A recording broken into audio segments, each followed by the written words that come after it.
Hello.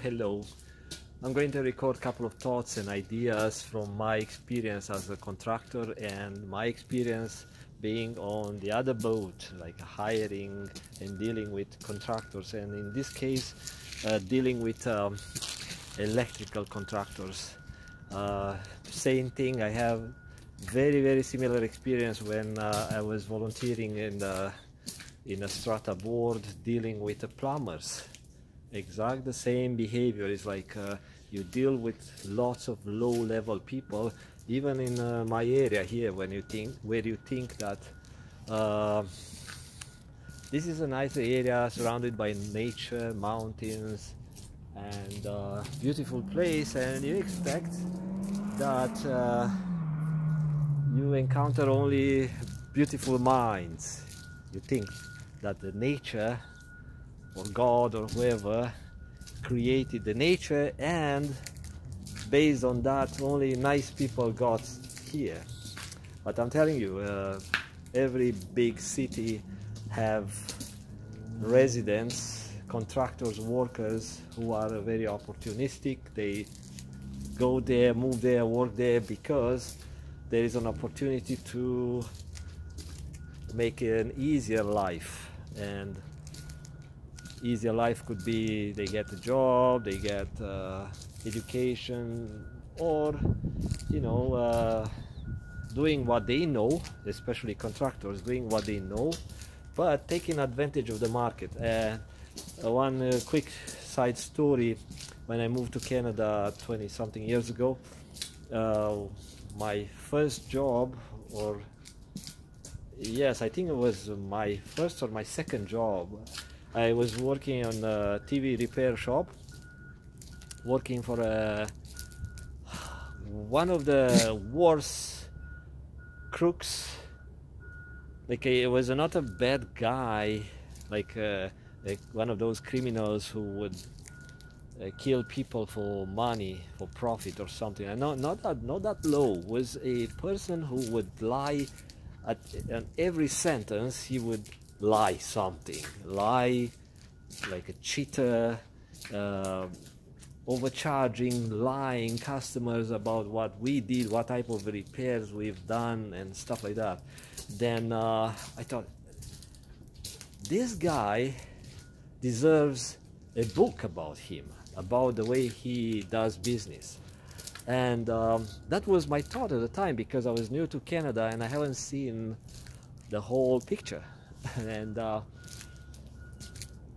after a number of years, I heard that he died of heart attack, like heart failure. Probably behind the scenes, he was holding lots of pressure, like taking lots of pressure on himself. What happens when you lie? You live with guilt. Now, lots of people just lie, like they have no problem. It's their nature. But still, doing something against other humans, or being a sinful person, will lead you to destroy your temple, your body. So that's a spiritual talk. We'll leave it for another video. Then I did work for my next job was for another crook, because I was not speaking English well, so my chances of getting into the work marketplace were very limited. And the next one was another crook who used to work for the first crook I used to was my job I just mentioned, and that was another one. And that would use some violence to get stuff what he wanted.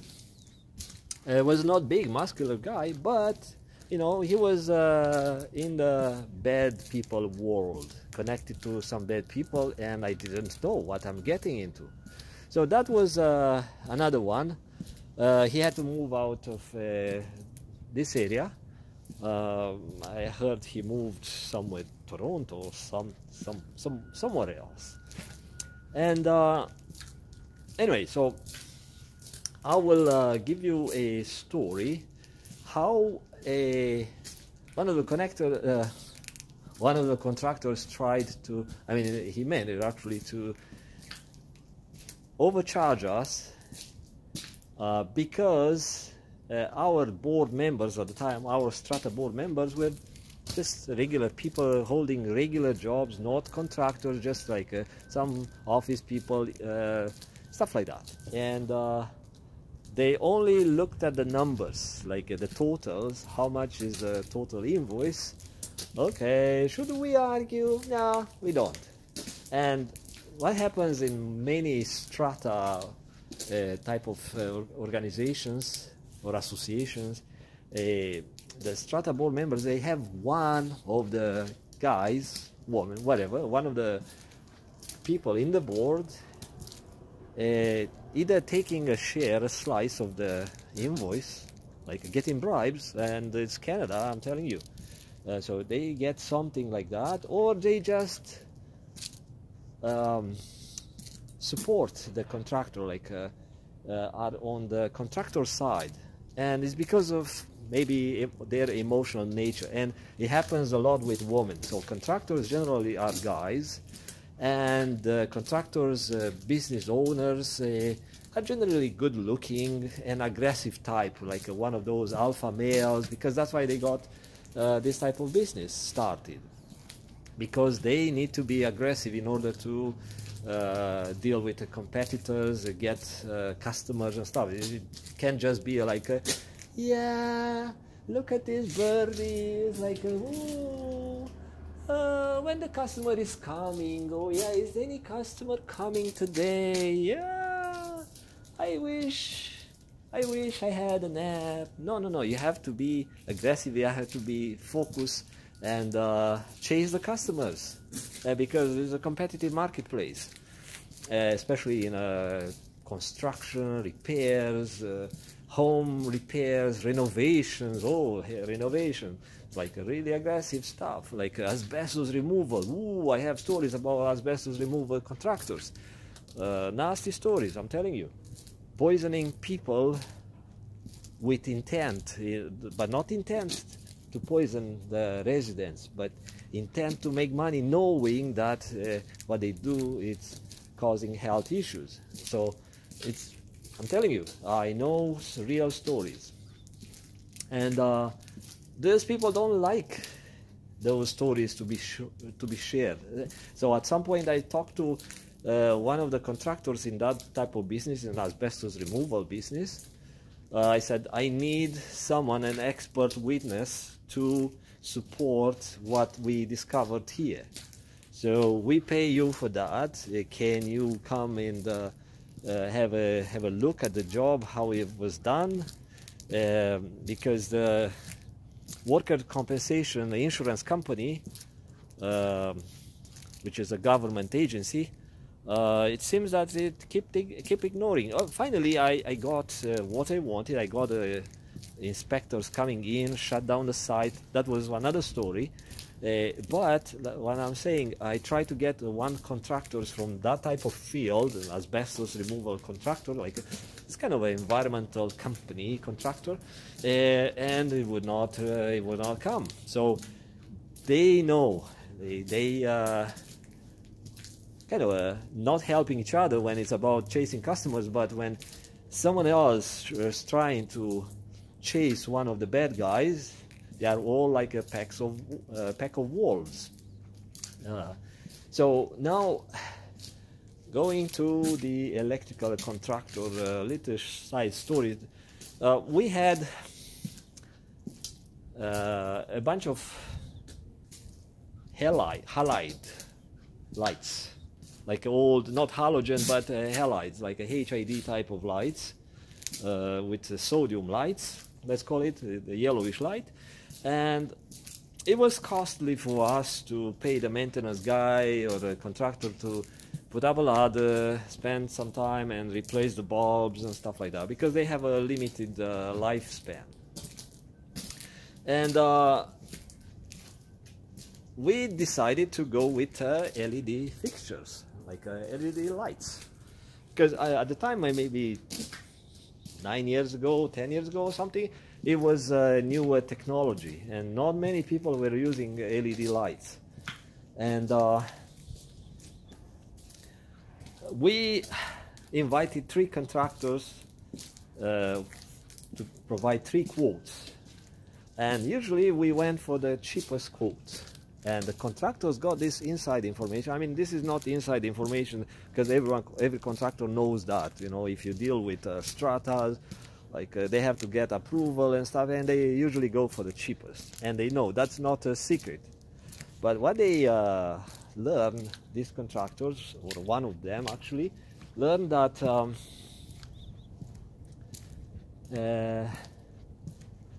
we had a cap.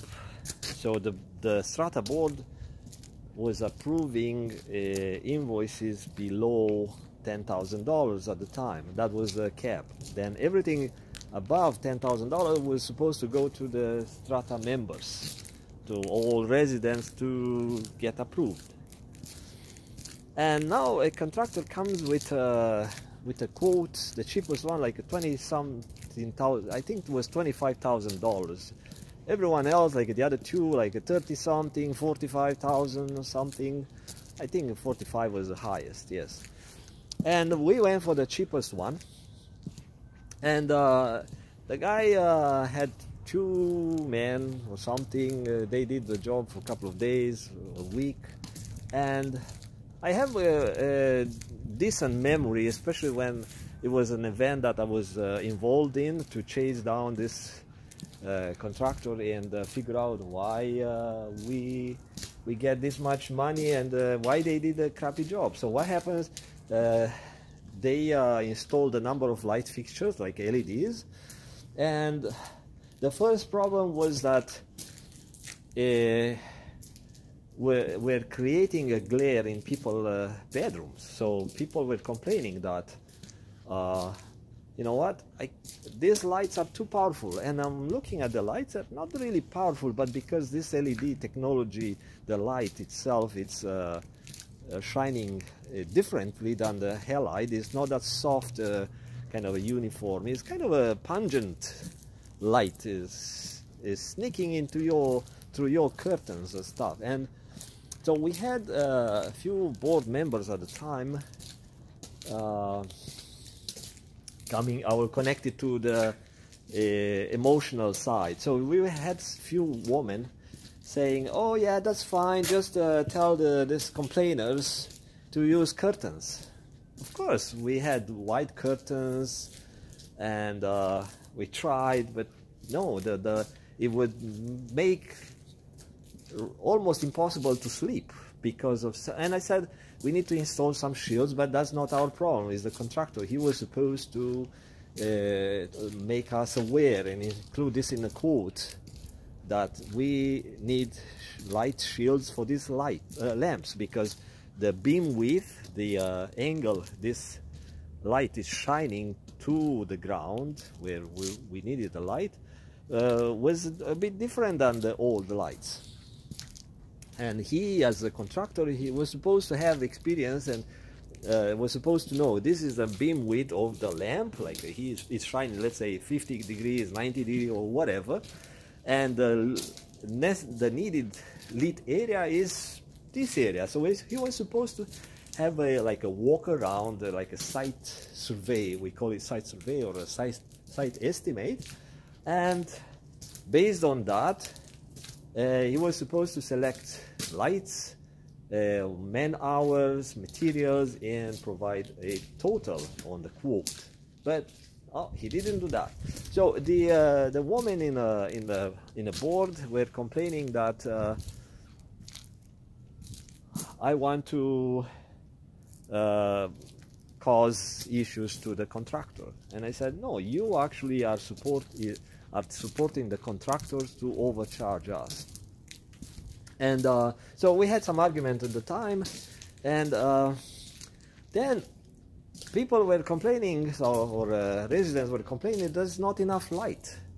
And I said, yes, because the contractor you guys supported was providing the cheapest quote. So he said, we'll give you only this number of lights, so we get a lower quote, so I get approved, and later they will ask for more lights. We'll go and we'll set another job, a separate job. So that's their trick. So they get in and they know that later the customer might have to pay for extras, let's say pipes. If the water pressure is not strong enough, yeah, you might have to replace some pipes and install bigger pipes or some pump or stuff like that. They always come back and milk you, and there is a term among the contractors, it says milking the customer. Okay, and now I'll give you a quick example, then I have to go. This is a light fixture here, and I don't know if you see in the camera here, this is a watertight type of sealing device. So the water cannot get into the light fixture to cause damage because of the seal around that connector. And so first the invoice, like I said, was about $25,000, and it was not enough number of lights. It was poor design from the beginning, and then he got awarded with a second job, which was $9,000 something, because he knew that we had the cap for $10,000, and installed a few more lights, and then the same problem, still not enough. So he got the third job. Now same idea, and I thought this is not only bad design, a bad contractor, not apologizing, not taking the responsibility for a poor design, but also he's trying to milk our organization, like get some money. And so I asked for the invoices, to see the invoices, and the office people were controlled by some people in the board who would try to block my access to the invoices, because they knew I'm a contractor and I know how to read invoices, when everyone else had no clue what this part number means, what this electrical box means, what this labor means, I had no clue about this terminology and the technical terms. And so finally I went through some policies and I read, okay, I am entitled to read these invoices. And with another friend who was also interested to get rid of that contractor, we got access to the invoices, and I'm looking at the numbers, and I'm looking at the parts, each line. Okay, and it says watertight connector, this part number, $90 something. I said, what? That's like maybe $15. And then the next one, the next set of the next job, which was the next set of lights, exact same part number, exact same connector, $180. And I'm looking like that, what the heck is that? He has the balls to overcharge us. And now I want to finish that side story. We got rid of that contractor, but I had to fight the board members who were siding, like we're supporting this contractor. And the emotional side, I assume that they were not getting bribes, but I assume that because the contractor knew how to smile to this woman in the board, you know, they fell for it. And like I mentioned at the beginning of the video, we had a contractor, my employer hired, same thing. He was putting up some smiles, and today when I had to tell him, I had to correct a couple of things, he gave me one of those nasty looks, like I don't give a crap about this. That attitude is like, you know, they smile nicely because they try to fool you. They try to make you close your eye. Ah, you know what? I can't comment on that guy because he's a nice guy. You know, I don't want him to be upset because I love his smile. So people who lack of love for themselves, they want everyone's smile. Those are weak people, weak minds.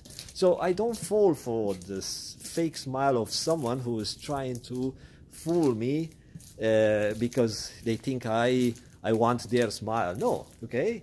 If you do a crappy job, I don't want to talk to you. So that's the thing. And the last thing I want to mention, now there is a common theme. All the prices went up. So they gauge your invoice, they increase your total on your invoice because they say everything went up like 10-20% or something. So now you have no control because you are not going to check the invoices to see what parts, how much it was the increase on plumbing or parts or electrical or stuff. You are not going to check every single part and you are not going to check their suppliers because they get discounted product, discounted price at this, and you're not going to chase every single time, especially if you are a Strata manager or Strata board member or something like that. So they take advantage of you and they stab you behind your back if you're like they take your money out of your pocket. So don't fall for that. Hire a semi-retired person who used to work in that business to check everything, so they know everything. So someone who's like a 60 years old guy who don't know these people, even someone online, and you pay, let's say, $150, $200 for to that guy to go over this thing, the invoices and the whole work, or maybe inspect the site, and you will save thousands of dollars. I'm telling you, you will save thousands of dollars in the whole job. So talk to you later. Bye bye.